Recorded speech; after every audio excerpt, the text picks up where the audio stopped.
C'est un jour mémorable.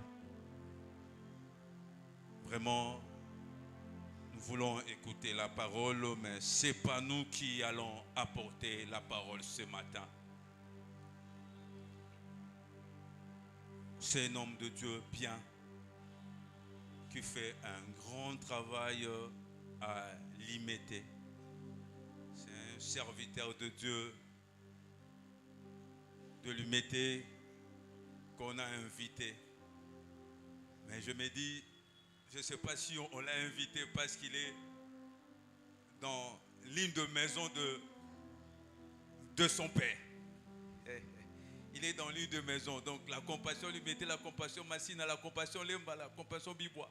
Ce n'est que de déplacement. On s'est déplacé de lui mettre pour Massina, pour faire le même travail. Vraiment, nous étions là les matins avec notre maman Merveille et notre beau gars, un beau bébé qui était là. Je vois que maman s'est déplacée. C'est vraiment sur invitation de notre père. Comme je vous avais dit, nos parents sont en déplacement pour une mission de service. D'ailleurs, c'est ce jour, aujourd'hui, que papa va prêcher à Genève. Il prêche à 13h aujourd'hui à Genève. Il va faire un grand travail là-bas. C'est pourquoi dans la famille, il a prévu à ceux qui est un enfant de la famille, un serviteur de Dieu de la famille qui vient prêcher. Est-ce que vous êtes dans la joie de le recevoir ce matin? Ah, vous ne dites pas même pourquoi il faut. Est-ce que vous êtes dans la joie de recevoir ce matin? Nous sommes debout pour recevoir l'homme de Dieu, Walter Songolo. Pendant qu'il est en train de s'approcher, nous acclamons fortement l'Éternel.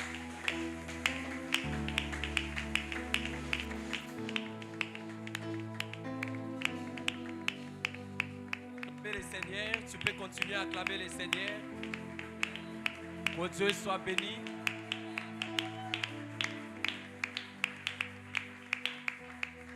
On va chanter des cantiques et puis après on va écouter la parole de Dieu.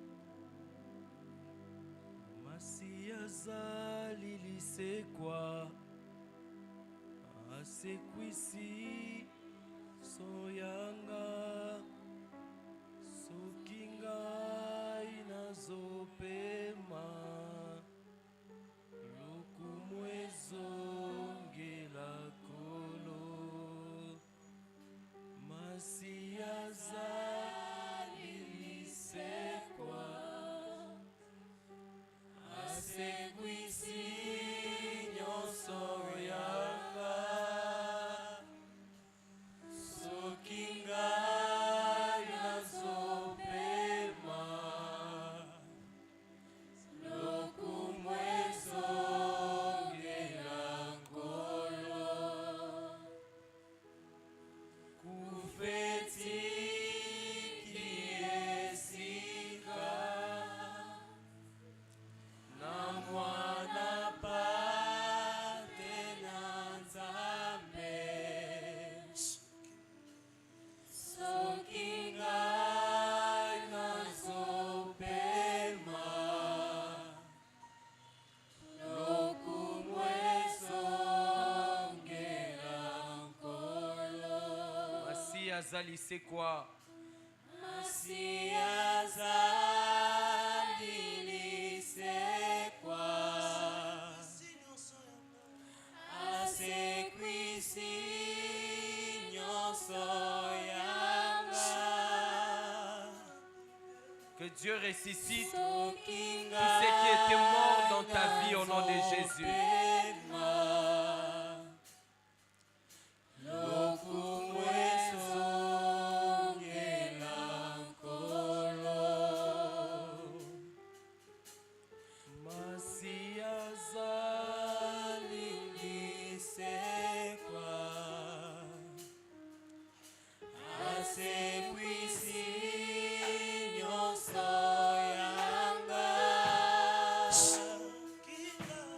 So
Seigneur, nous te rendons grâce pour ces moments que tu nous accordes, de nous retrouver encore au devant de toi. Seigneur, accorde-nous de saisir la pensée que tu as prévu nous partager en cet avant-midi. Seigneur, donne-nous la force afin que nous puissions annoncer ta parole. Accorde-nous de les faire avec perspicacité et dextérité. Conscient de nos faiblesses, conscient de nos incapacités, conscient, Père éternel, de nos insuffisances, nous ne comptons que sur toi. Père, nous te prions de nous utiliser comme tu ne nous as jamais utilisés. Père, fais de nous un instrument par lequel tu passeras en cet avant-midi pour bénir, transformer et changer la vie de ton peuple. Au nom de Jésus. Père éternel, mon Dieu, accorde-nous ta force, nous en avons besoin. Attends tes buts en cet avant-midi ainsi que tes objectifs. Père, laisse que tout soit pour ta gloire et pour notre bien, pour notre joie. Au nom de Jésus. Amen. Nous acclamons le Seigneur. Est-ce que tu peux acclamer très bien le roi des rois? Amen. Je nous prie de reprendre nos places, s'il vous plaît. Je rends grâce à Dieu, lui qui nous permet de nous tenir au devant de vous en cet avant-midi. Je bénis Dieu pour l'ange de cette église qui est en mission à l'extérieur du pays et qui, par la grâce de Dieu, a voulu que nous puissions apporter la parole en cet avant-midi.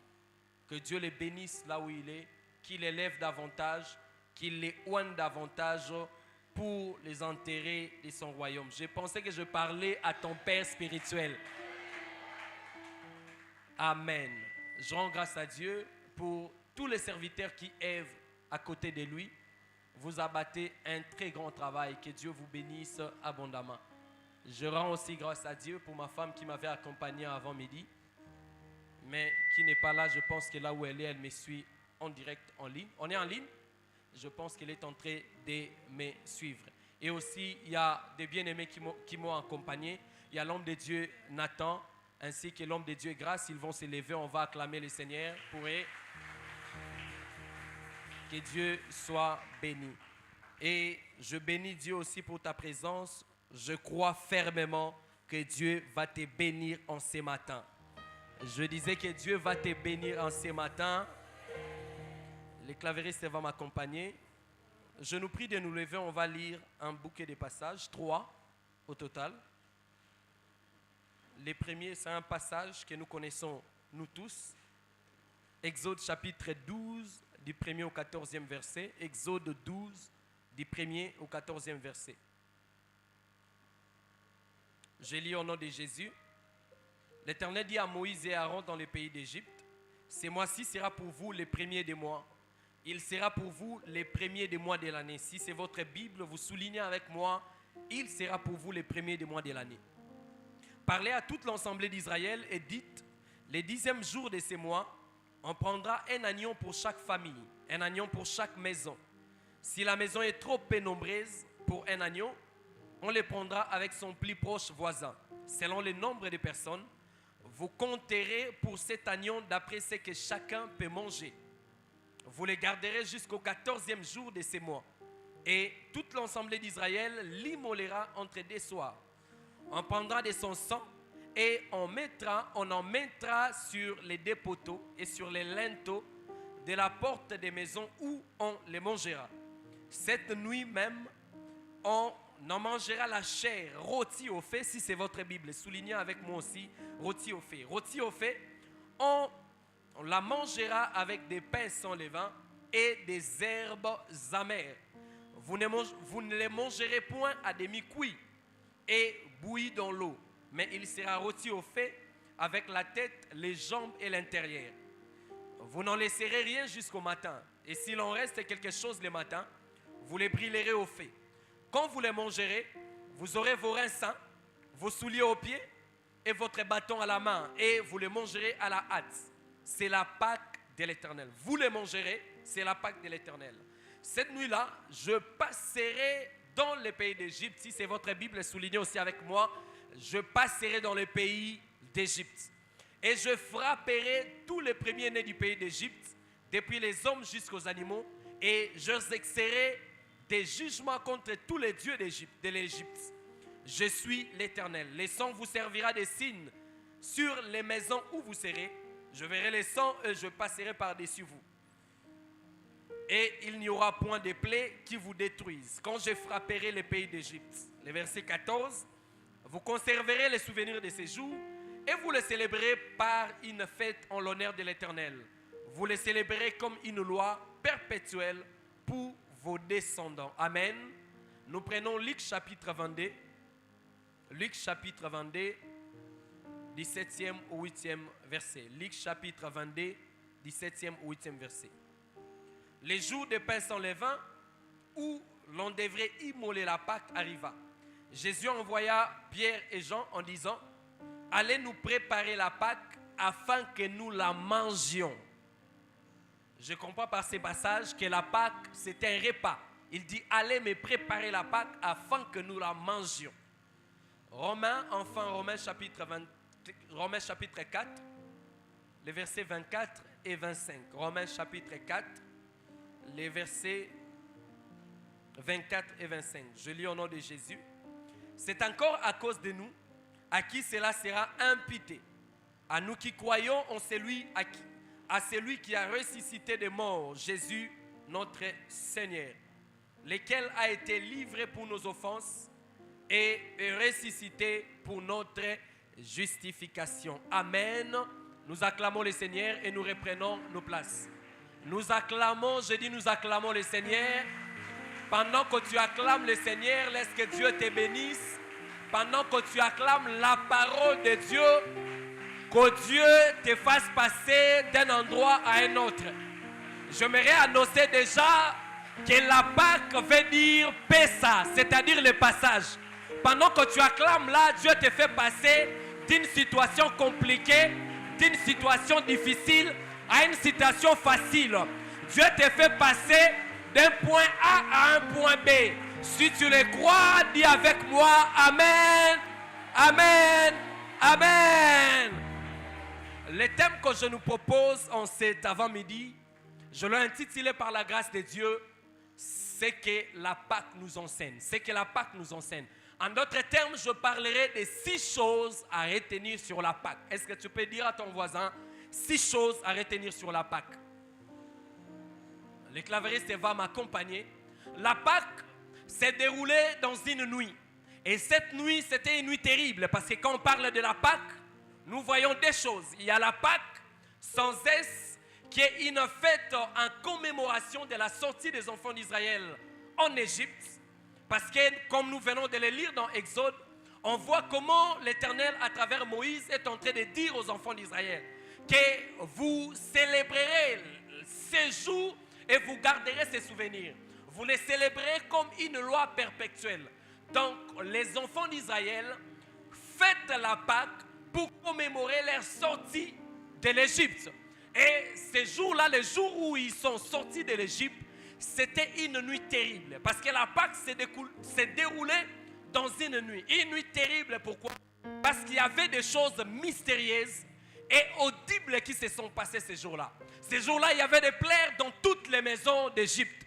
Les gens pleuraient, pourquoi? Parce que Dieu était passé lui-même accompagné du destructeur, de l'ange de la mort qui avait ravagé toutes les maisons d'Israël. La Bible dit, ces jours-là, il y avait des morts. Mais au-delà de ça, la façon dont les enfants d'Israël avaient mangé la Pâque, c'était comme un sacrifice. Et si vous lisez la Bible, elle dit, les enfants d'Israël ont mangé la Pâque comme un animal en entier. C'était comme de la magie. C'était comme vraiment un véritable sacrifice. Parce que les Égyptiens voyaient comment les enfants d'Israël étaient en train de manger l'agneau avec la tête, avec les pattes, avec l'intérieur. C'était une nuit terrible. La même chose, les soirs où notre roi, notre maître Jésus-Christ avait rendu l'âme, c'était un soir terrible aussi. Je n'aurais pas voulu être là parce que des événements mystérieux s'étaient aussi passés. La Bible dit ce jour-là, on était encore 15 heures quand Dieu rendait l'âme. Mais la Bible dit, la lumière fit changer en ténèbres. Ces jours-là, les gens voulaient fuir, mais en regardant à côté, ils ont vu les rideaux du temple se déchirer en deux, du haut vers le bas. Les gens qui n'avaient plus accès aux lieux très saints, ils pouvaient voir qu'est-ce qui s'est passé dans les lieux très saints. Et au-delà de ça, la Bible dit qu'il y avait des tremblements de terre. Quand Jésus mourait, les cimetières, les sépulcres avaient renvoyé tous les saints qui étaient morts. Comme je l'ai dit, je n'aurais pas voulu être là. C'était un soir, une soirée extraordinaire et terrible et horrible. Et retenez avec moi, c'est que la Pâque nous enseigne en premier lieu. La Pâque n'est pas seulement un simple souvenir historique, mais la Pâque, c'est un principe spirituel vivant. Pourquoi je dis que la Pâque n'est pas simplement un simple souvenir historique? Parce que quand à chaque fois que nous parlons de la Pâque, nous pensons que nous sommes seulement en train de commémorer la mort et la résurrection de Christ, où les enfants d'Israël sont en train de penser comment l'Éternel les avait fait sortir de l'Égypte. Mais la Pâque, au-delà d'être un souvenir historique, la Pâque c'est aussi un principe spirituel vivant. Pourquoi c'est un principe spirituel vivant? Parce que la Pâque nous enseigne que la délivrance, l'élévation, la bénédiction, la libération ne s'obtient pas par nos efforts. Le mariage que tu cherches, tu ne vas pas l'obtenir par ta beauté. Le travail que tu cherches, tu ne vas pas l'obtenir par ton intelligence. Mais la Pâque nous enseigne que la libération, la délivrance s'obtient par l'obéissance et par les sacrifices. Par l'obéissance et par les sacrifices. Aujourd'hui, nous tous, nous célébrons Pâques, mais parce qu'un jour, quelqu'un avait obéi. Si Jésus n'avait pas obéi ces jours-là, on n'allait pas célébrer la Pâque aujourd'hui. Si les enfants d'Israël n'avaient pas obéi ces jours-là, on n'allait pas célébrer la Pâque aujourd'hui. La Bible nous dit dans Philippiens chapitre 2, le verset 8, que Jésus a été obéissant. La Bible dit qu'il n'avait pas regardé sa position d'égal avec le Père, mais il s'est donné. Il a été obéissant en acceptant la mort la plus ignoble. La mort la plus terrible qui puisse exister, c'est la mort de la croix. Il s'est laissé. Lui qui avait créé, façonné le monde. Lui qui avait formé l'homme, il avait créé l'homme à son image. Mais il avait laissé ces jours-là que l'homme qu'il avait créé puisse les tabasser, puisse les frapper. Il avait la force de s'échapper de la mort. Et quand les gens étaient venus l'arrêter, il pouvait juste prononcer un mot et que les policiers puissent tomber. Mais ces jours-là, à cause de l'obéissance, Christ a accepté la mort. Et aujourd'hui, nous sommes en train de parler de la Pâque. C'est pourquoi je dis, la Pâque nous enseigne avant tout que la libération, la délivrance ne s'obtient pas par nos efforts, ne s'obtient pas par les armes, ne s'obtient pas par notre force, mais s'obtient par l'obéissance. Si aujourd'hui Christ a reçu un nom qui est élevé au-delà de tout autre nom, c'est parce qu'il avait obéi. Si aujourd'hui nous avons la libération, si aujourd'hui nous avons la rédemption, si aujourd'hui nous avons la justification, c'est parce qu'un jour quelqu'un avait obéi. Les problèmes qui te dérangent partiront que si tu t'appliques à obéir à la voix de Dieu.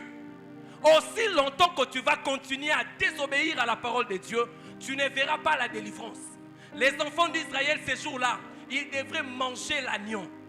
La Bible dit, vous mangerez l'agneau d'un an. C'était l'instruction que Dieu avait donnée à travers Moïse. Il dit, comment vous mangerez? Il dit, vous mangerez l'agneau rôti. En d'autres termes, vous mangerez l'agneau grillé au feu. Pas l'agneau bouilli. Pas l'agneau cuit. Mais vous mangerez l'agneau rôti. Ces jours-là, les gens qui avaient habitué, ou les gens qui sont fiers en disant, ces jours-là, ils avaient obéi. Il y avait certaines personnes qui avaient des programmes. Moi, chaque le 14e jour du mois, je mange l'haricot. Moi, le 14e jour du mois, voilà ce que je mange. Ces jours-là, ils n'avaient pas de choix. Ils devraient obéir et manger ce que Dieu avait instruit à travers Moïse. S'ils n'avaient pas mangé la Pâque, ils n'allaient pas sortir de l'Égypte.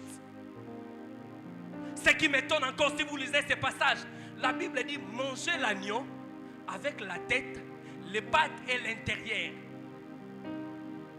Il dit, vous mangerez ça comme ça, mais avec des herbes amères. Avec des herbes amères.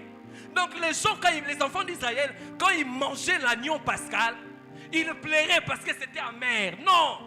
Bon lolo, mais ils n'avaient pas de choix. Ils devraient faire quoi? Ils devraient obéir. Parce qu'ils savaient que leur délivrance reposait dans l'obéissance à la loi de Dieu. Si les enfants d'Israël n'avaient pas obéi, ils n'allaient pas sortir. Quand l'ange de la mort allait passer, l'ange de la mort allait même exterminer les enfants d'Israël. Mais tellement qu'ils avaient obéi, l'ange de la mort était passé outre.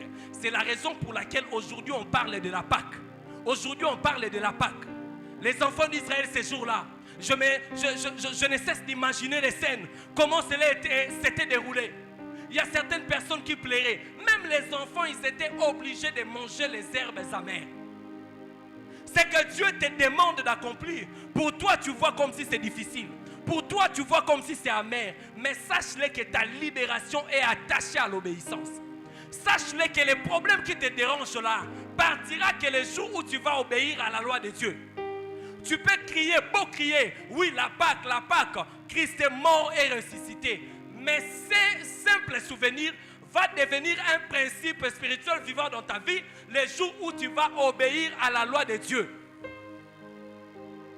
La Pâque, la puissance de la Pâque repose sur l'obéissance à la parole de Dieu. Sur l'obéissance à la parole de Dieu. Parce que la vie que nous avons aujourd'hui, à travers la mort et la résurrection de Christ, n'est qu'une solution spirituelle à la désobéissance qui a été engendrée, à la mort qui a été engendrée par la désobéissance. Donc la vie que nous avons aujourd'hui, on parle que Christ nous a donné la vie éternelle. Cette vie que nous avons, c'est une solution spirituelle à la mort que la désobéissance avait engendrée. La désobéissance d'Adam avait engendré la mort. La désobéissance d'Adam avait introduit toute l'humanité dans la condamnation. Et Christ, par son obéissance, il nous a fait quitter de la condamnation à la vie. Il nous a fait quitter de la mort à la vie. Amen. Et si par la désobéissance d'un seul homme, le péché était entré, la mort était entrée, par l'obéissance d'un seul homme aussi, la vie est entrée dans le monde. Certaines personnes disent que notre religion est facile. Pourquoi c'est facile? On vous dit, comment seulement pour vous? Vous croyez simplement et puis vous avez la vie. Comment cela fait-il se faire? Je réponds toujours à ces personnes. Est-ce que le jour où Adam avait mangé les fruits de l'arbre de la connaissance de vie et de la mort, est-ce que moi j'étais là? Non. Adam a péché, il a désobéi. Je n'étais même pas là. Mais Dieu me frappe aujourd'hui à cause de la désobéissance d'Adam. De la même manière aussi, à Gethsemane, je n'étais pas là. À Golgotha, je n'étais pas là. Mais l'obéissance de Christ m'introduit dans une vie éternelle. L'obéissance de Christ vient restaurer ce que j'avais perdu en Adam. La Bible dit dans Genèse chapitre 1, le verset 28.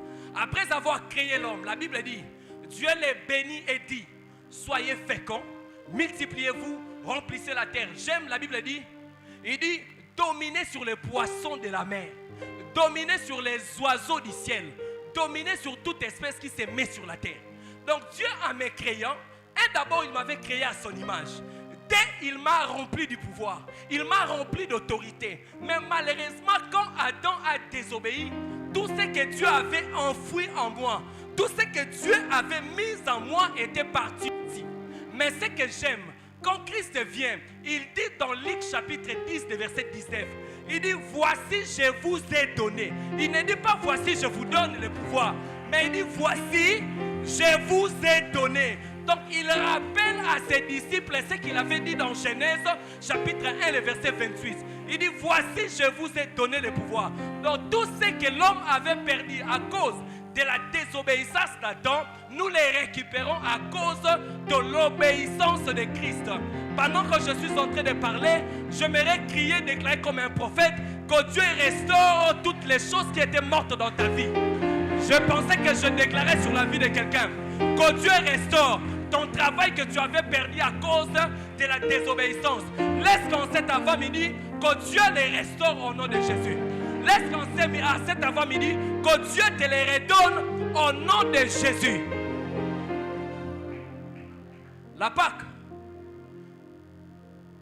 ne nous enseigne pas seulement l'obéissance. Mais ce que je retiens de la Pâque annonce une nouvelle saison. Dis avec moi une nouvelle saison. Dis avec moi une nouvelle saison. Une nouvelle saison. La Pâque annonce une nouvelle saison. Exode le chapitre 1, le chapitre 12, le verset 1 à 2. La Bible dit quoi? L'Éternel parla à Aaron et à Moïse. On précise, on dit, il les parla où? Dans les pays d'Égypte. L'Éternel parla à Moïse et à Aaron dans les pays d'Égypte.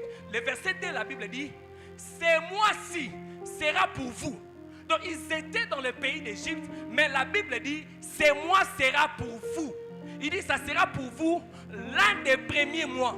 Il sera pour vous le premier mois de l'année. Ils étaient peut-être au 3e mois.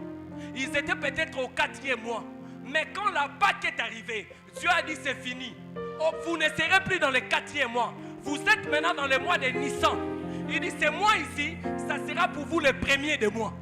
Donc la Pâque vient annoncer une nouvelle saison dans ta vie. Laisse-moi proclamer une nouvelle saison. J'aimerais déclarer dans la vie de quelqu'un une saison de grâce. Pour la compassion Massina, je déclare une saison d'élargissement. Je déclare une saison d'élargissement. Que Dieu élargisse tes cordages. Que Dieu étende tes limites. Au nom de Jésus, une saison de gloire. Une saison de grâce. Au nom de Jésus, la Pâque annonce une nouvelle saison. Ce que j'aime, la Bible dit, il parla à Moïse et à Aaron dans le pays d'Égypte. Mais il dit, c'est moi sera pour vous. Donc si pour les enfants d'Israël, les Égyptiens, ils devraient continuer selon le calendrier humain, mais pour les enfants d'Israël, il y avait un changement de calendrier. Donc pendant que les enfants, pendant que les Égyptiens peut-être célébraient la bonne année, les enfants d'Israël ne célébraient plus la bonne année parce qu'ils n'étaient plus dans le même calendrier. La Pâque était venue inaugurer une nouvelle saison. Que Dieu change de calendrier dans ta vie. Que Dieu change de calendrier dans ta vie.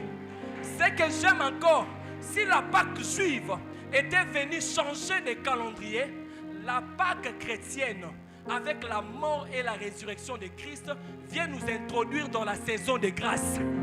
Je pensais que je parlais à quelqu'un. La Pâque chrétienne nous introduit dans la saison de grâce. Nous introduit, nous fait passer de la loi à la grâce. Avant la mort de Christ, c'était la loi. Mais après la résurrection de Christ, on est passé de la loi à la grâce. Mais qu'est-ce que donc la loi?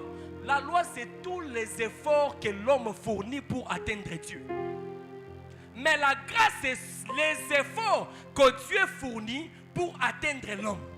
J'aimerais annoncer dans la vie de quelqu'un l'inauguration d'une saison où tu ne fourniras plus d'efforts comme avant. Avant, tu as fourni beaucoup d'efforts pour avoir les résultats que tu as. Maintenant, avec la Pâque, je suis venu t'annoncer, je suis venu t'introduire dans une saison de facilité.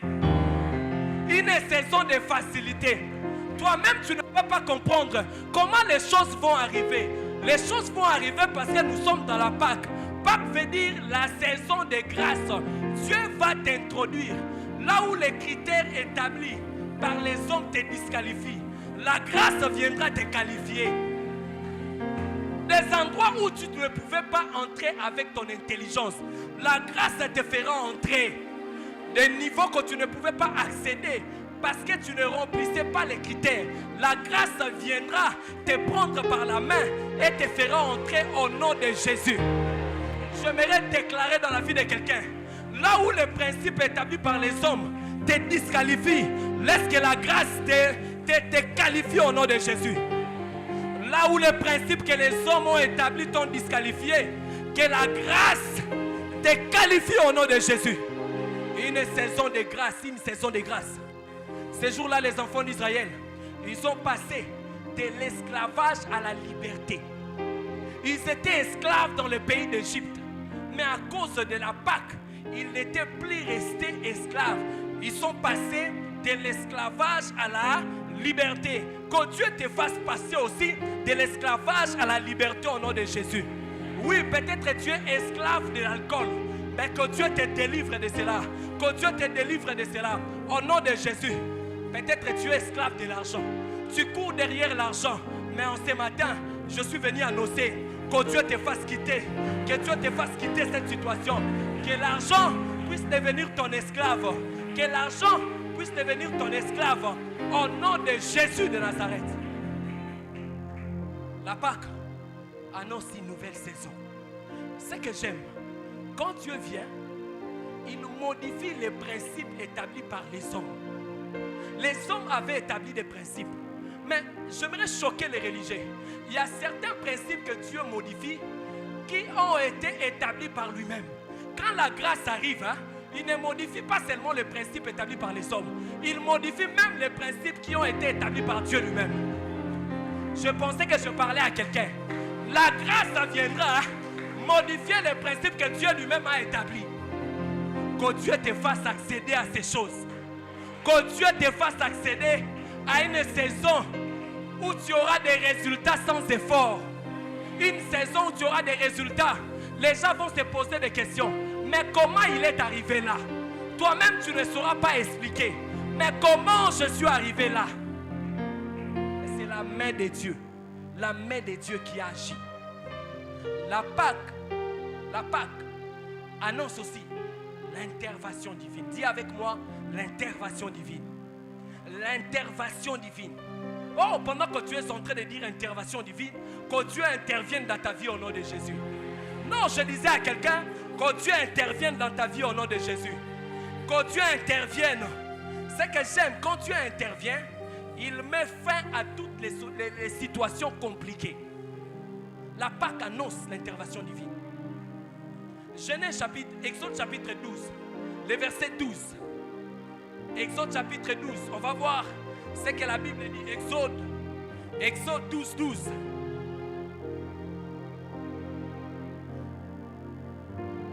La Bible dit, cette nuit-là, je passerai dans le pays d'Égypte. Il dit, cette nuit-là, je passerai. Qui parle? C'est Dieu lui-même qui parle. Il dit, je passerai dans le pays d'Égypte. Il dit, je frapperai. Là, c'est Dieu lui-même qui parle. Pourquoi il parle? Il s'est décidé d'intervenir après avoir envoyé Moïse. Il a envoyé Moïse et Aaron devant Pharaon. Moïse a produit des miracles extraordinaires. Mais Pharaon ne voulait toujours pas libérer les enfants d'Israël. Il a dit, cette fois-ci, je n'enverrai plus Moïse. Cette fois-ci, j'irai moi-même en personne. C'est pourquoi je dis, la Pâque annonce une saison d'intervention divine. Il dit, non, j'avais envoyé Moïse. Mais Pharaon n'arrive toujours pas. Cette fois-ci, je dois aller moi-même. Dieu s'est allé lui-même pour mettre fin à l'esclavage des enfants d'Israël. Ils étaient là bloqués. La même chose dans ta vie. Oui, ton père t'a aidé, c'est une bonne chose, mais il n'est pas toujours arrivé. Ton oncle t'a aidé, il t'a fait étudier. Tu as fini les études, mais tu n'as pas les travail. Ton patron t'a aidé, il t'a donné du travail, mais tu n'arrives pas à avoir la promotion. Il est temps que Dieu intervienne. Il est temps que Dieu intervienne dans ta vie. J'aimerais le proclamer en cet avant-midi. Dieu va intervenir dans ta vie lui-même. Dieu va intervenir dans ta vie lui-même. Il est temps qu'il intervienne pour mettre fin à ce chômage qui a trop traîné. Les enfants d'Israël ont fait 430 ans en Égypte. 430 ans en Égypte. Il y avait plusieurs tentatives de sortie qui n'ont pas abouti. Mais quand ces jours-là, Dieu s'est décidé d'intervenir. À la même nuit-là, les enfants d'Israël ont quitté l'Égypte. Tu as une situation compliquée. Ça fait beaucoup d'années. Une maladie qui a trop traîné. Mais aujourd'hui, je suis venu t'annoncer que Dieu va intervenir. Non, je pensais que je parlais à quelqu'un. Dieu va intervenir en cet avant-midi. Dieu va intervenir. Et il va mettre fin à ces problèmes-là qui a traîné. Qu'est-ce qui a traîné dans ta vie?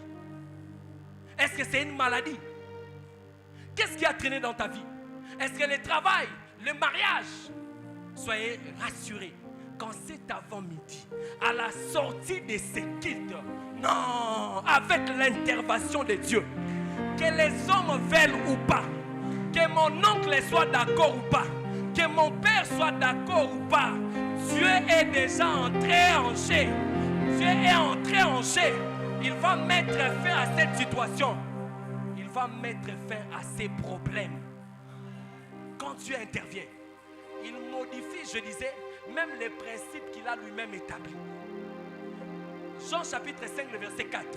On nous parle d'un paralytique qui avait fait 38 ans avec sa maladie. 38 ans. Ça peut être le cas avec toi.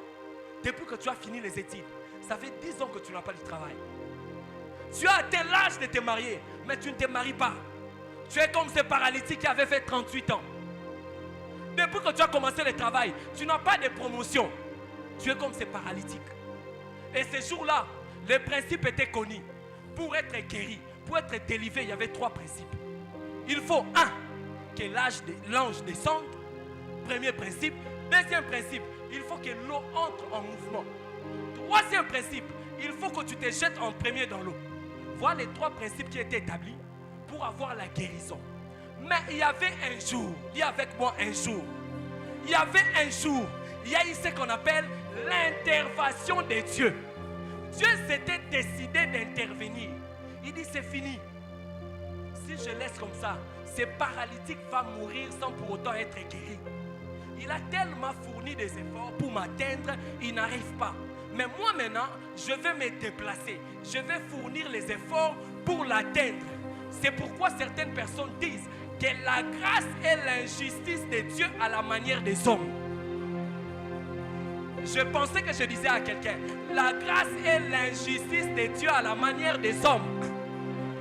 Pourquoi? Parce que quand Dieu te fait grâce, tu n'es rempli aucun critère, tu n'es fourni aucun effort. Les gens vont te voir être bénis, les gens vont te voir être élevés. Ils vont se dire, mais comment? Moi je suis plus belle que lui, comment plus belle qu'elle? Mais comment elle a obtenu le mariage alors que moi je ne me marie pas? Ce n'est pas une histoire de beauté, c'est une histoire de grâce. Les gens vont dire, comment on a passé les tests ensemble?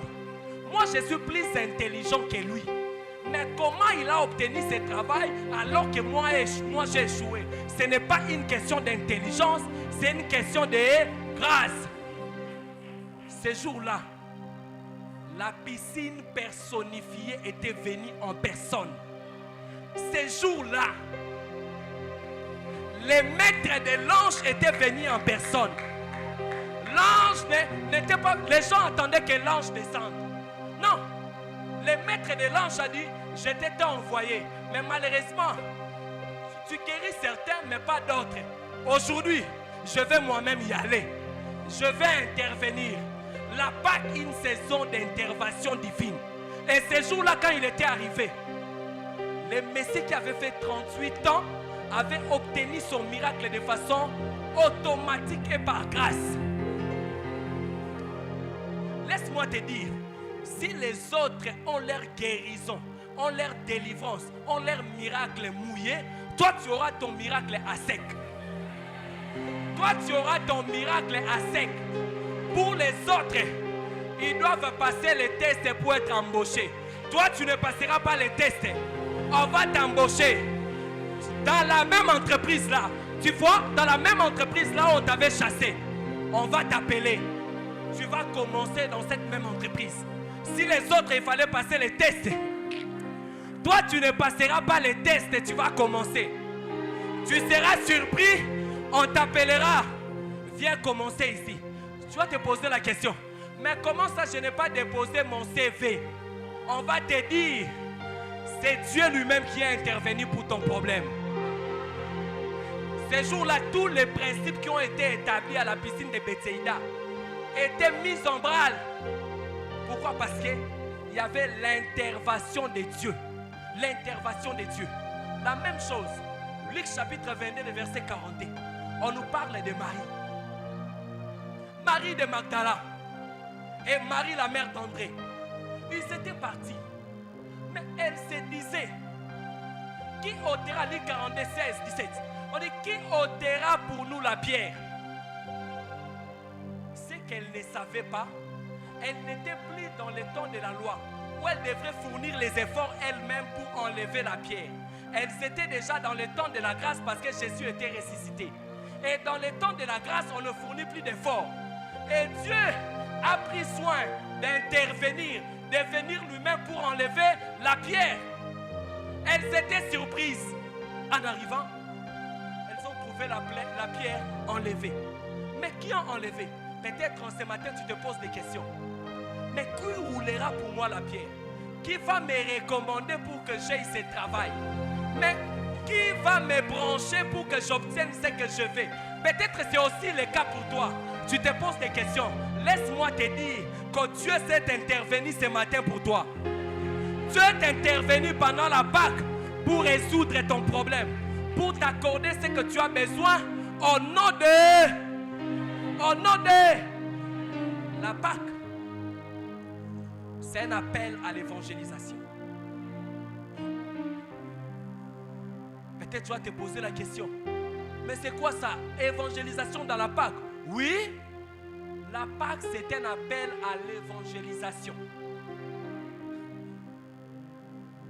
Christ a dit à ses disciples, il dit faites ceci en mémoire de moi. En d'autres termes, Christ était en train de dire à ses disciples, il faut à tout moment que vous puissiez manger la Pâque pour que vous puissiez vous rappeler de la mort et de ma résurrection.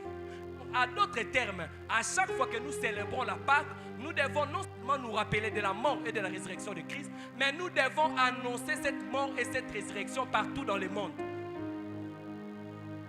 C'est pourquoi l'apôtre Paul est en train de dire, il dit si j'annonce l'évangile, Il dit, ce n'est pas une nécessité pour moi. Mais si je l'annonce, ce n'est pas un privilège non plus. Parce que la nécessité m'est imposée. La Pâque, c'est un appel à l'évangélisation. Tu ne peux pas dire que j'ai été sauvé par Dieu, j'ai été guéri par Dieu, si tu ne proclames pas ta guérison auprès des autres. Si réellement Dieu t'a touché, tu dois dire aux autres comment Dieu t'a touché pour que les autres aussi soient touchés par Dieu. La Bible nous dit, dans Exode chapitre 12, Exode chapitre 12, le verset 14, là on voit comment Dieu est en train de dire aux enfants d'Israël. Il dit, vous célébrerez les souvenirs de ces jours et vous les garderez, vous les célébrerez comme une loi perpétuelle pour vos enfants. En d'autres termes, Dieu était en train de dire aux enfants d'Israël, aujourd'hui je vous ai fait sortir de l'Égypte. Mais ce qui s'est passé aujourd'hui, il faut que vous puissiez la garder comme une loi perpétuelle. Il faut que vous puissiez l'annoncer à vos enfants. Est-ce que toi tu annonces à tes enfants comment Dieu a agi dans ta vie? Ce que j'aime dans Exode chapitre 13 maintenant. Exode chapitre 13, le verset 9. Écoutez ce que la Bible dit. Exode chapitre 13, le verset 9. La Bible dit quoi? Il dit, c'est grâce à sa puissance que le Seigneur vous a fait sortir d'Égypte. Il dit, grâce à sa puissance. La suite, la Bible dit, cette fête sera pour vous un souvenir. Tout comme une marque sur votre bras et sur votre front. Elle vous rappellera que vous devez annoncer la loi du Seigneur. Exode 13, 9.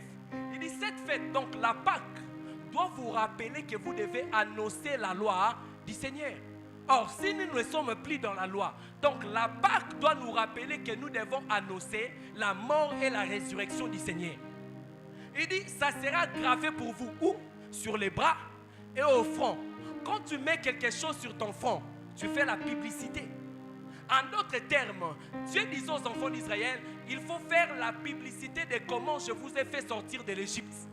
Et aujourd'hui aussi, Dieu nous demande de faire la publicité, comment il est mort à la croix pour nos péchés. Et comment faire cette publicité? C'est à travers de l'évangélisation. On ne peut pas parler de la Pâque si on n'évangélise pas. Mon frère, ma soeur, oui, la Pâque, nous avons eu la délivrance. La Pâque, nous avons eu la liberté. La Pâque, nous avons eu toutes nos bénédictions. La restauration. Mais nous devons les proclamer. Ce n'est pas en vain, on dit qu'on doit les graver sur nos fronts. C'est-à-dire partout où tu passes, les gens doivent voir ça ici. Si tu ne peux pas les graver, partout où tu passes, tu dois les proclamer. Est-ce que dans ton travail, on sait que tu es chrétien? Dans ton travail, est-ce que proclames-tu Christ ou pas? Tu dois annoncer Christ partout. Donc pour les enfants d'Israël, même s'ils allaient au marché, il y avait ces symboles dans leur front. Ils partent dormir, il y en a ici. Ils partent au travail, il y en a ici. Partout, ils faisaient la publicité de Dieu. La puissance de la Pâque réside dans la victoire qu'elle nous donne sur la mort sous toutes ses formes. Là, j'aime. La puissance de la Pâque réside dans la victoire qu'elle nous donne sur la mort sous toutes ses formes. Ces jours-là, en Éden, quand Adam et Ève ont mangé les fruits, la mort était entrée. La mort était entrée. Mais ces jours-là aussi, dans Exode, l'ange de la mort devrait passer avec Dieu lui-même. Parce que quand Dieu intervient, il ne vient pas seul. De la même manière que quand un président de la République se promène, il ne se promène pas seul. Il se promène avec tout un cortège. Et dans ces cortèges, il y a les médecins. Dans ces cortèges, il y a des mallettes d'argent. Tu peux rencontrer le président comme ça, il te pose la question. Tu fais quoi? Tu lui dis, il y a un voisin qui me dérange inutilement. Il y a un voisin qui me fait ça. Le président peut ordonner aux gens qui sont juste à côté de lui d'arrêter cette personne au même instant. Tu peux dire au président quand tu le rencontres, président, j'ai besoin d'argent. Il peut seulement tourner comme ça.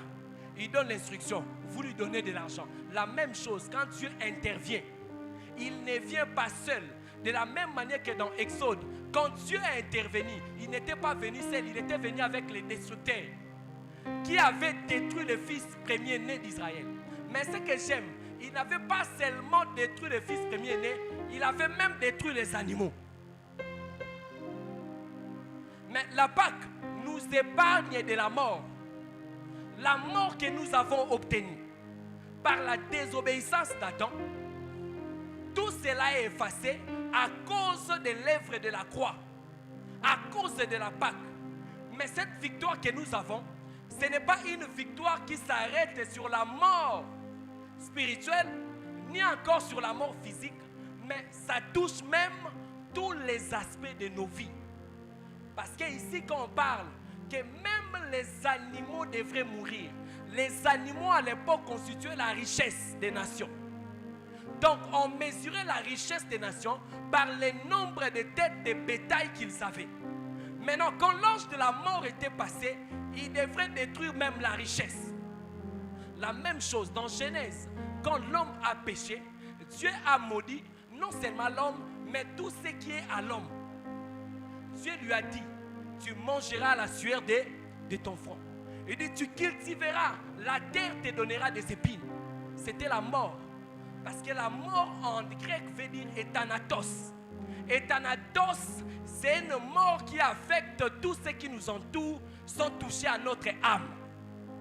C'est la mort qui avait frappé Job. La Bible dit Job avait perdu tout ce qu'il avait. L'éthanatos l'avait frappé. Mais la croix, la Pâque nous délivre non seulement de la mort spirituelle, il nous fait passer de la mort à la vie, mais il nous délivre même de la mort physique.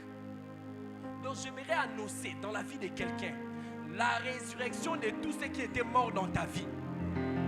La résurrection de tous ceux qui étaient morts dans ta vie. Tes affaires qui ne marchaient plus, tes affaires qui ont été frappées par les diables. En cet avant-midi, j'annonce la résurrection de tes affaires au nom de Jésus. Ton travail qui ne marchait plus, mais en ce matin, j'annonce la résurrection de ton travail au nom de Jésus. Mais retenez avec moi, la résurrection, la vie n'est possible qu'après avoir mangé la Pâque. En d'autres termes, la Pâque, c'est un repas qu'il faut manger pour être immunisé de la mort. Je disais, la Pâque, c'est un repas qu'il faut manger pour être immunisé de la mort. C'est pourquoi Jésus, avant de mourir, il a mangé la Pâque. Luc, chapitre 22, le verset 7 qu'on a lu. Jésus appelle ses disciples. Il dit, allez me préparer la Pâque, afin que nous la mangions. Parce qu'il savait que c'est le repas qu'il mange qui va l'immuniser contre la mort. Contre la mort. À chaque fois que tu manges la Pâque, sache-le que tu t'immunises contre la mort qui allait venir dans ta vie. Les enfants d'Israël ont mangé la Pâque. La mort qui allait venir dans leur maison est passée outre. Quand l'ange de la mort venait, il trouve dans cette maison, ils ont mangé la Pâque, ils sautent. Toi aussi, quand la pauvreté veut venir, il voit que tu as mangé la Pâque, la pauvreté saute. Quand la stérilité veut affecter ta vie, il trouve que tu as mangé la Pâque, la stérilité saute. Quand la pauvreté veut affecter ta vie, il trouve que tu as mangé la Pâque, la pauvreté saute. Les repas que tu manges est celui qui va t'immuniser contre la mort. Contre la mort, contre la mort. Donc, les enfants d'Israël ont mangé la Pâque pour être épargnés, pour être sauvés de la mort en Égypte. Mais nous mangeons la Pâque pour être sauvés, non seulement de la mort spirituelle, mais la mort de tous nos biens, de tous nos biens, de tous nos biens. La Pâque est la preuve de notre justification, la cause de notre sanctification et les gages de notre victoire éternelle sur les diables et de notre glorification. Je vais finir par cette sixième chose. La Pâque est la cause, est la preuve de notre justification. Donc aujourd'hui, c'est par la mort et la résurrection de Christ qu'on est revenu à la vie. La Pâque est la preuve de notre justification. À chaque fois qu'on parle de la Pâque, nous voyons comment Dieu nous a justifiés. Comment Dieu a effacé nos péchés. Comment Dieu nous a réconciliés avec lui. Comment Dieu nous a déclarés saints. Parce que la justification, c'est un acte par lequel le Dieu saint déclare les pécheurs croyants justes et sans péché. La justification, c'est un acte par lequel le Dieu puissant déclare les pécheurs qui croient justes et sans péché. Donc si tu crois en Jésus, Seigneur et Sauveur, automatiquement tu es justifié. Quel que soit le péché que tu avais commis, même si tu avais avorté, même si tu avais tué quelqu'un, même si tu avais volé, quand tu acceptes Christ comme Seigneur et Sauveur, tu es justifié. Tu es pardonné. Tes péchés sont effacés.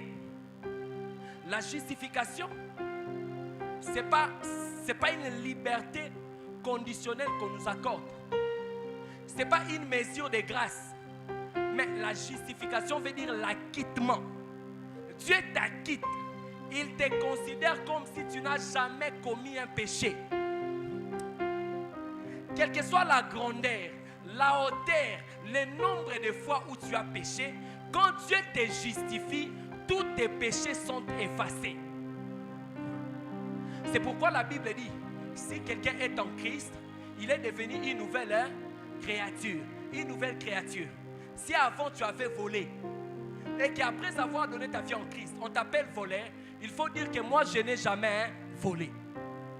Le gentil qui était voleur a été cloué à la croix. Il est mort à la croix avec Christ. Le gentil que tu vois là n'a jamais volé parce que c'est une nouvelle créature. Dieu te déclare juste et sans péché. Mais comment cela se produit? Comment Dieu peut déclarer un pécheur qui mérite la condamnation juste?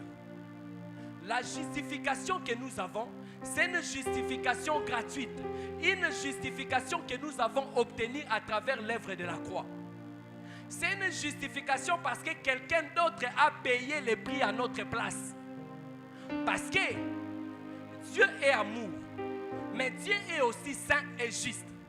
À chaque fois que tu pêches, l'amour de Dieu crie miséricorde, mais sa sainteté et sa justice crient condamnation et jugement.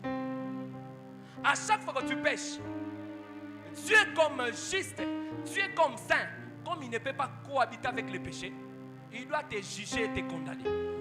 C'est pourquoi j'ai dit, la sainteté de Dieu crie jugement et condamnation.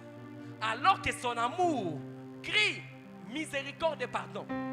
Mais aussi, si Dieu te pardonne, il est injuste parce qu'il n'a pas accompli sa justice ainsi que sa sainteté. Mais si aussi il te condamne parce que tu as péché, il n'est plus amour parce que l'amour implore la miséricorde. Je ne sais pas si tu comprends ce que je suis en train de te dire. Maintenant, le problème de Dieu, comment il doit concilier son amour, sa sainteté, ainsi que comment il va concilier son amour ainsi que sa justice. Comment il doit en même temps te pardonner sans te frapper, sans pour autant qu'il soit injuste. Et il a trouvé une solution. Il a pris son fils unique. Il a pris son fils unique. Il dit, pour le monde, il va porter les péchés du monde entier. Au lieu de juger le monde, je vais le juger à la place du monde. Je fais de lui péché pour que les hommes aient la vie. La Bible dit, lui qui n'a commis ni le péché, mais ce jour-là, il était devenu péché. Il n'a pas connu le péché, il n'a pas non plus commis le péché. Mais ce jour-là, à la croix, il était devenu quoi? Péché. que nous ayons la vie. Pour que nous ayons la vie. Et ce jour-là, à la croix, il a crié, mon père, pourquoi m'as-tu abandonné? Pourquoi il a été abandonné de son père? Parce que même si c'est son fils, mais comme il avait porté les péchés de l'humanité, la justice et la sainteté de Dieu qui est condamnation, Jésus devrait mourir à la croix. Parce qu'il avait porté nos péchés. Et il a porté nos péchés pour que nous ayons la vie. À la croix, Christ a pris notre place. Tu ne méritais pas la vie, mais Christ t'a donné sa vie. Il a pris tes péchés pour que tu sois sauvé. Il t'a donné sa nature, la nature de la sainteté. C'est pourquoi je dis, la Pâque est la preuve de notre justification. La Bible dit dans Romains chapitre 4, le verset 25. La Bible dit, il a été livré.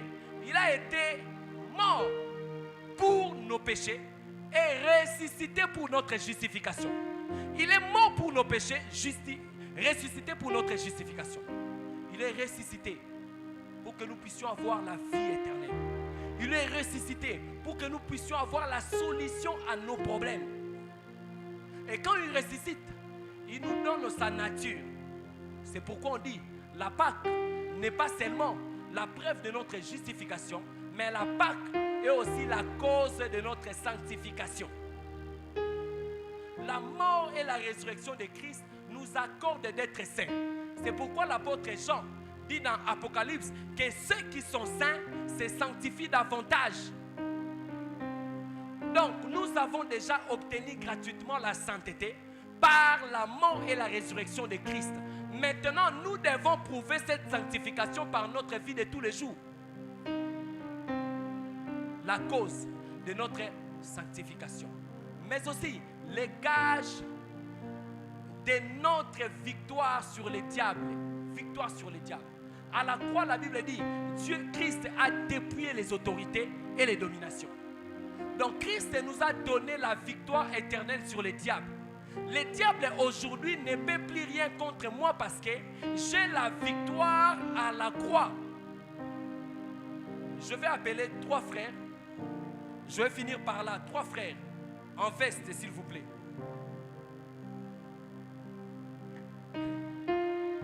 J'ai besoin de 3 frères.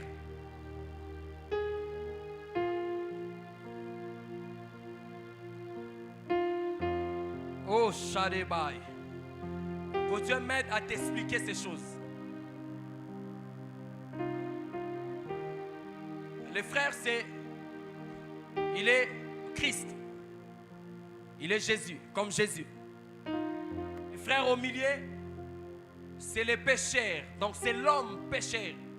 Il est rempli de péchés. Et à côté, notre frère représente le diable. Je ne dis pas qu'il est diable, seulement dans cet exemple, il représente le diable. Et Dieu, en créant le monde, il avait créé le monde pour que l'homme puisse l'obéir à tout point de vue. Mais quand le diable a désobéi, il a été jeté sur la terre. Et quand le diable est descendu sur la terre, il a perturbé les plans de Dieu. Il a perturbé les plans de Dieu. Il a introduit un virus dans le monde qu'on appelle le péché. Il a conduit l'homme à faisant quoi? À pécher. L'homme a péché. Quand l'homme a péché, il a été détaché de Dieu. L'homme est détaché de Dieu. Et la Bible dit, dans Romains chapitre 3, le verset 23, tous sont péchés, sont privés de la gloire de Dieu. Donc l'homme, c'est un pécheur. Il est privé de la gloire de Dieu. Mais aussi la Bible dit, le salaire du péché, c'est la mort. Il a péché. Il mérite la mort. Il mérite la mort. Mais en même temps, la Bible dit, le diable est notre accusateur. Donc le diable, non seulement il a conduit l'homme à pécher, mais il vient accuser l'homme auprès de Dieu pour que Dieu puisse frapper l'homme. Voilà ce qui se passe. Le diable qui te pousse à pécher, il est le premier qui partira t'accuser auprès de Dieu pour que Dieu te frappe parce que tu as désobéi à la loi de Dieu. Maintenant, à chaque fois que Dieu veut frapper l'homme parce qu'il a péché, sa nature de l'amour lui rappelle. Mais cet homme que tu veux frapper a été créé à ton nom, à ton image. Mais quand Dieu laisse aussi, il veut pardonner. Sa nature, son attribut de sainteté, de justice lui rappelle. Tu es juste, tu ne peux pas accepter le péché. Tu dois condamner, tu dois frapper. C'est pourquoi je dis, comment Dieu fait pour concilier en même temps son amour et sa justice. Et là, Dieu prend son fils. Il dit, lui qui n'avait pas connu le péché. Lui qui n'avait pas connu le péché. Donc, abotamana lisumu te. Asalape lisumu te. Mais la Bible dit, ces jours-là, 2 Corinthiens chapitre 5, le verset 24, la Bible dit, Dieu l'a fait pécher. Il est devenu péché pour notre justification. À la croix, qu'est-ce qui s'est passé? Tu peux enlever ta veste. Vous voyez ce qui s'est passé à la croix? Jésus a pris le péché de l'homme. Il a pris le péché de l'homme. Il a porté et il a pris sa nature de la sainteté. Oh Jésus, il a pris la nature de la sainteté. Il a fait porter à l'homme. Et lui-même, il a porté quoi? Les péchés. Il a porté les péchés. Il est devenu péché à la croix. Mais l'homme qui était pécheur a eu la justification. Maintenant, quand je les regarde, je vais frapper, je regarde, non. Comment je vais les frapper? Parce qu'il n'a plus de péché. Mais qu'est-ce qu'il a fait pour se débarrasser de ses péchés? Il n'a rien fait. Il a seulement cru en Jésus. De façon automatique, tous ses péchés lui ont été pardonnés. Tous ses péchés, quel que soit le nombre, quelle que soit la quantité, quelle que soit la grandeur, à la croix, Christ est mort pour tes péchés passés, tes péchés présents et tes péchés futurs.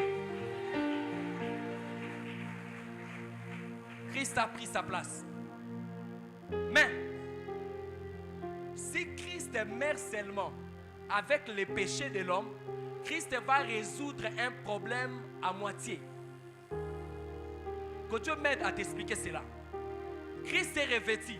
Il a pris tes péchés. Mais il n'a pas enlevé la nature pécheresse. Parce que l'homme ne devient pas pécheur en péchant. Mais l'homme devient pécheur en naissant.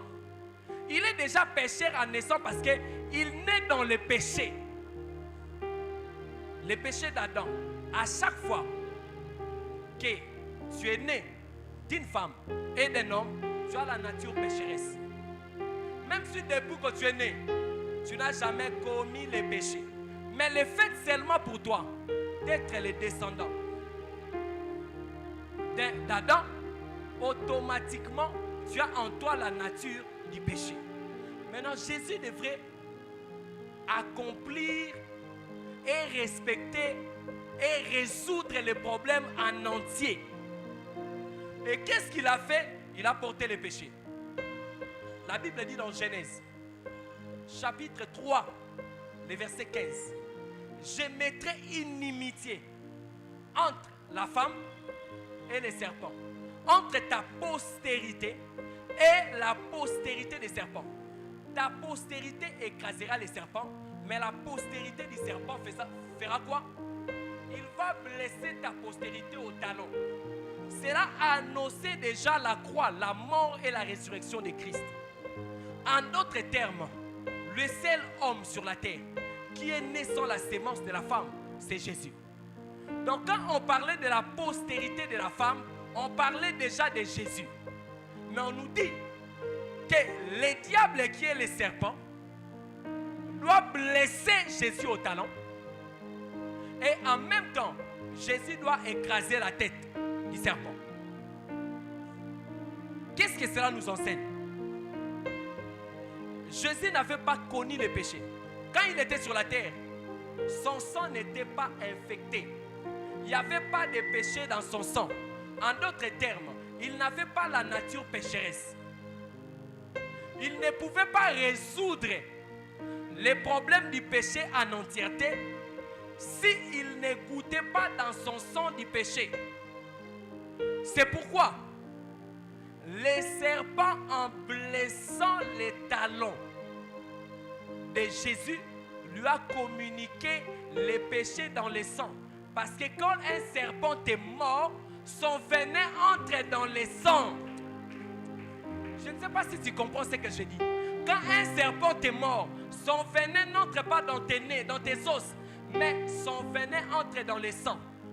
Le diable, en blessant la descendance d'Ève au talon, il lui a communiqué les péchés dans son sang. Lui n'avait pas connu les péchés, il a maintenant les péchés dans le sang. C'est pourquoi à la croix, Christ a résolu les problèmes du vieil homme. Le Messie à qui Jésus avait pris les péchés, mais il peut encore tomber s'il a toujours le vieil homme en lui.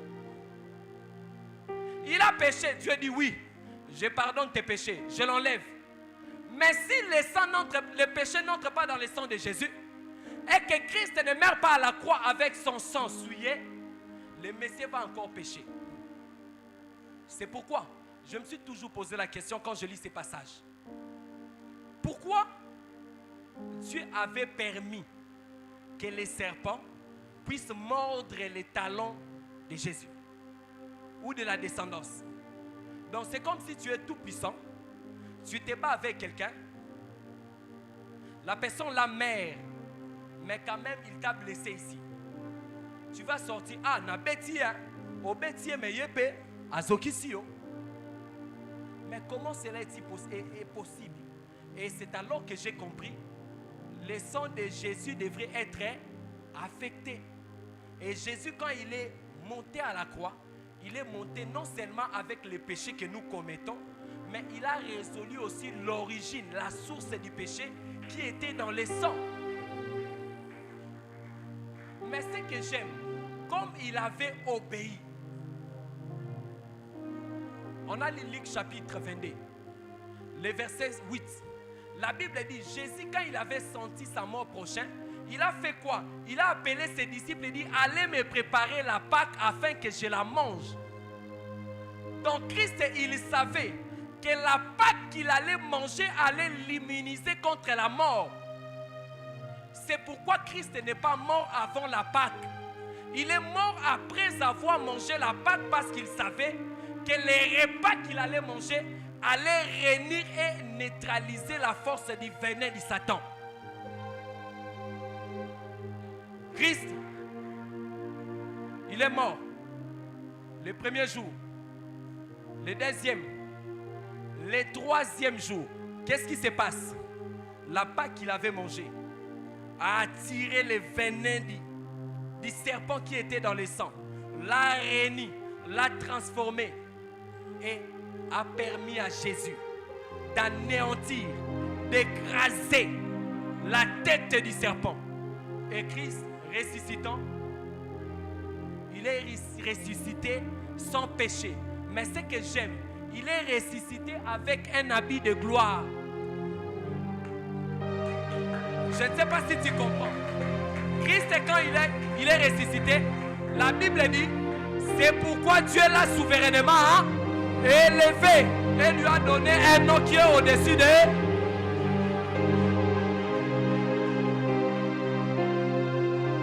Christ est ressuscité sans péché.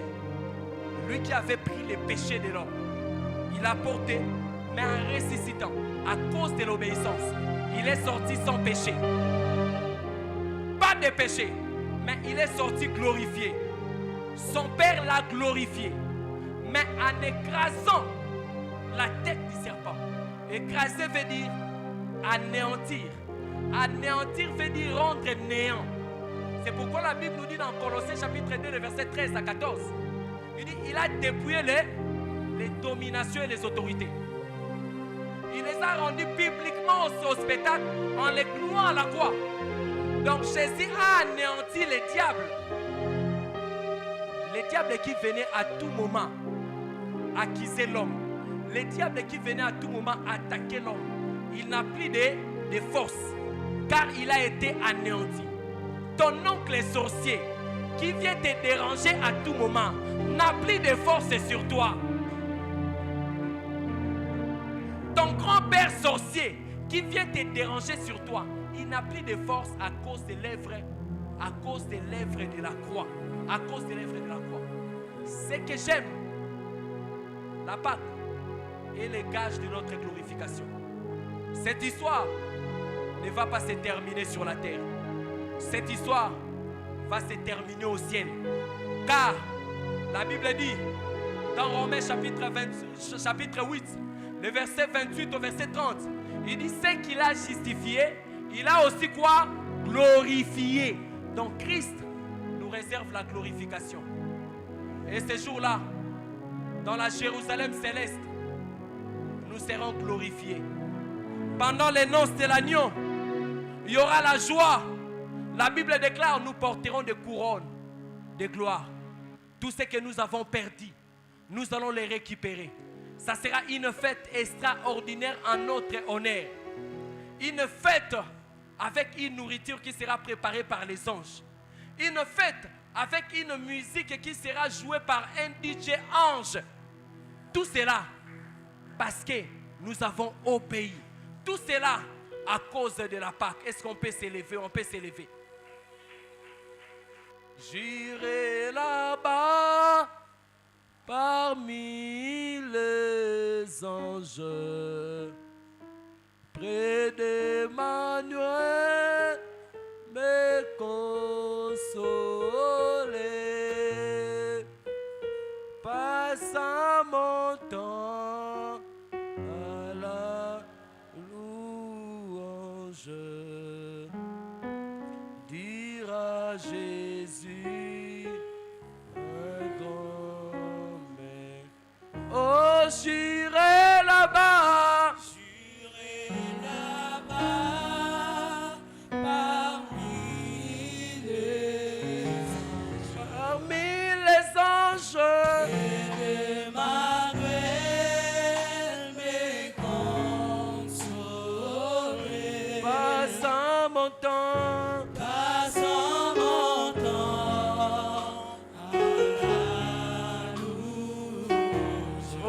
Jésus, dire à Jésus un grand merci. Oh, j'irai là-bas, parmi les anges, près d'Emmanuel, me consoler. Passant mon temps à la louange, dire à Jésus un grand merci. J'irai là-bas,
J'ai une nouvelle vie en Jésus. Ma vie passée A été clouée. Je n'y vais plus y retourner. De ces moments, en ces moments, je suis devenu citoyen du ciel. nous sommes des citoyens du ciel. J'ai La bague une nouvelle et la brève de notre justification, en Jésus. la cause de notre sanctification et les gages de notre glorification. A été Notre vie passée a été clouée. Je ne peux plus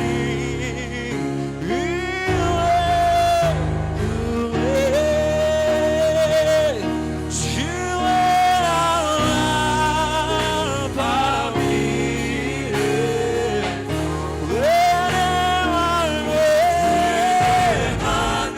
pour me consoler, mon Dieu,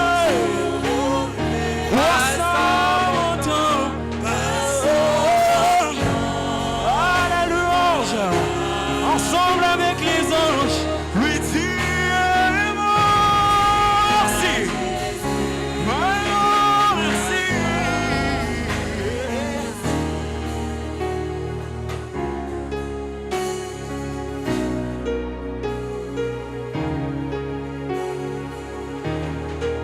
Shadekai, labra de bashaya kaleai, umanika sita labra de baya, lebra de shaya kamamu kabika yala, ekai tosi mantali yakai, lobra de kaya kalu sai manta kaya, ekai kola basaya mantika.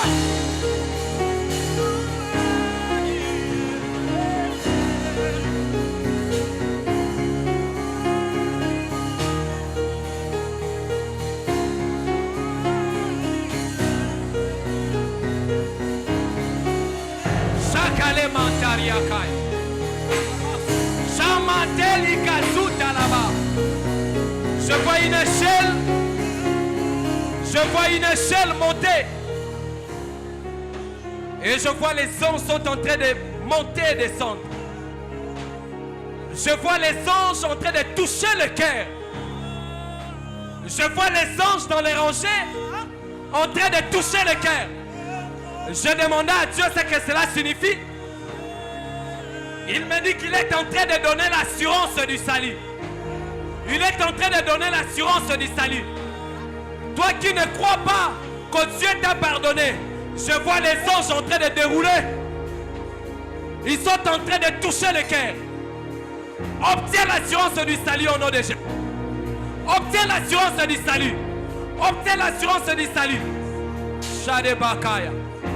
Lakaima sabra de kashaya. Radika saya mangalaba. Shalekaya. La mantalaba shaya. Sabra de ya. Shaya manteleka. Oh shaya. La mantakera dabasuye. Shaya baya mantalabaya. Sabra de bashaya.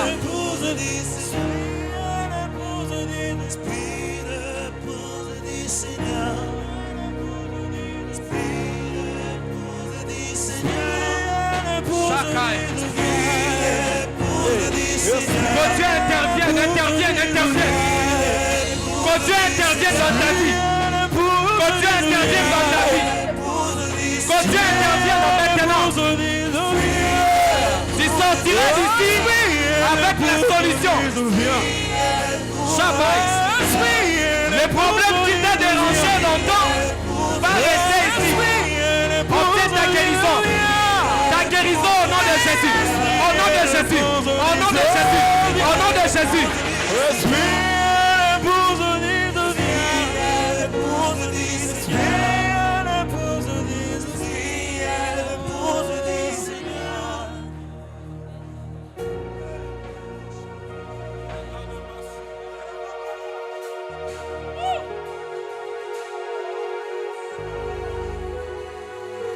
Je vois Dieu en train d'attirer certaines personnes par force. Certaines personnes vont quitter cette situation difficile par force. Je vois Dieu en train d'attirer. Il te fait passer d'un point A à un point B. D'une situation compliquée, d'une situation difficile. Que Dieu te sorte. Que Dieu te sorte. Oh, de la même manière qu'il avait pris l'autre. De la même manière qu'il avait pris l'autre. Oh, que Dieu te prenne. Que Dieu te sorte. Que Dieu te sorte de cette situation. Au nom de Jésus. Au nom de Jésus. Que cela t'arrive. La saison d'intervention divine. Que cela t'arrive au nom de Jésus. La saison d'élargissement. La saison d'élargissement. Au nom de Jésus. Au nom de Jésus.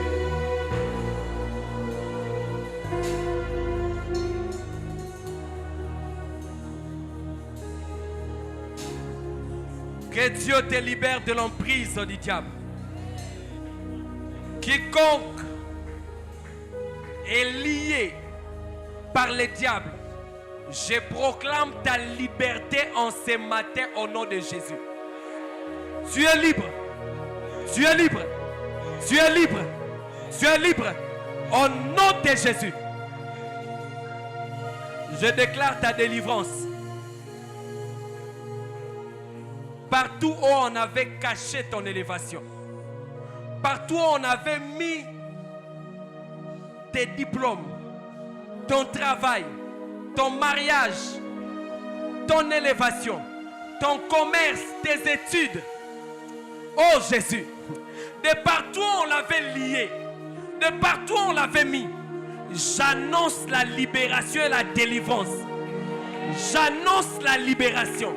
J'annonce la délivrance au nom de Jésus. Sois libre. Sois libre. Je prie que Dieu t'accorde de vivre un shift dans ta vie.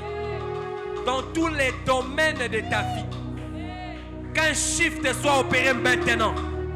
Qu'un shift soit opéré. Un shift que tu ne sauras pas expliquer. Un shift que tu ne sauras même pas interpréter. Un shift qui va étonner les gens. Que Dieu te l'accorde. Que Dieu te l'accorde. Que Dieu te l'accorde. Au nom de Jésus. Au nom de Jésus. Au nom de Jésus.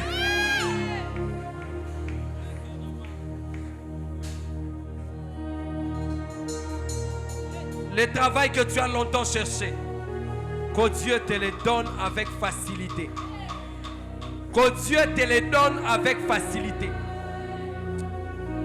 J'annonce avant que ces mois ne finissent. Je ne sais pas si je parle à qui. Mais je suis convaincu qu'avant que ces mois ne se terminent, tu vivras la visitation divine. Tu vivras la visitation divine. Au nom de Jésus. Au nom de Jésus.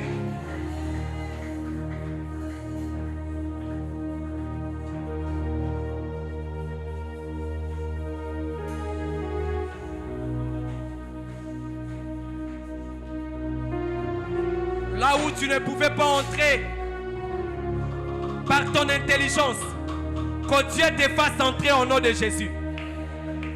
Des endroits que tu ne pouvais pas accéder parce que tu n'as pas les qualifications requises, que Dieu te qualifie pour ces mêmes postes-là. Que Dieu te qualifie pour ce même travail. Là où on t'avait chassé, là où on t'avait écarté, parce que tu ne remplissais pas les critères. Que Dieu te récupère. Que Dieu te récupère. Qu'il t'impose dans le même endroit. Au nom de Jésus. Au nom de Jésus. Au nom de Jésus.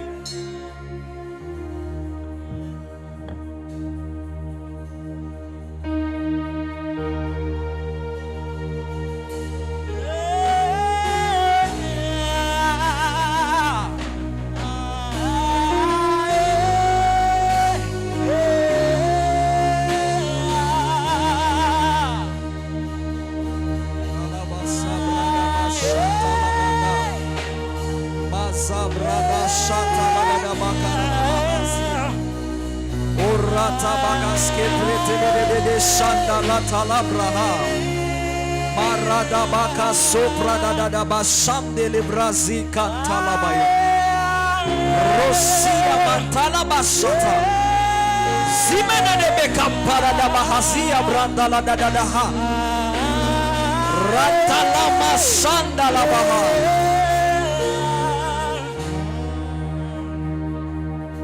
Seigneur, nous te disons merci parce que nous ne sortons pas de ce lieu tel que nous sommes venus.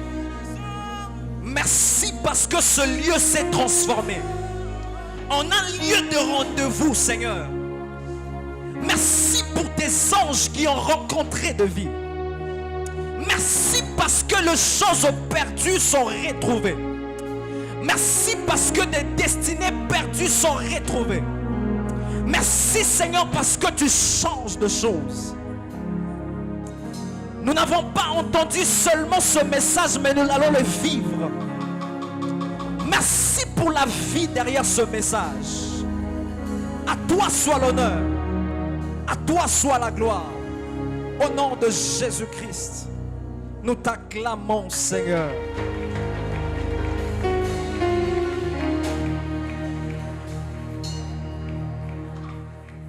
Amen. Y a-t-il quelqu'un qui a été béni par cet enseignement et par l'atmosphère? Amen. Alors que l'homme de Dieu était en train de prier.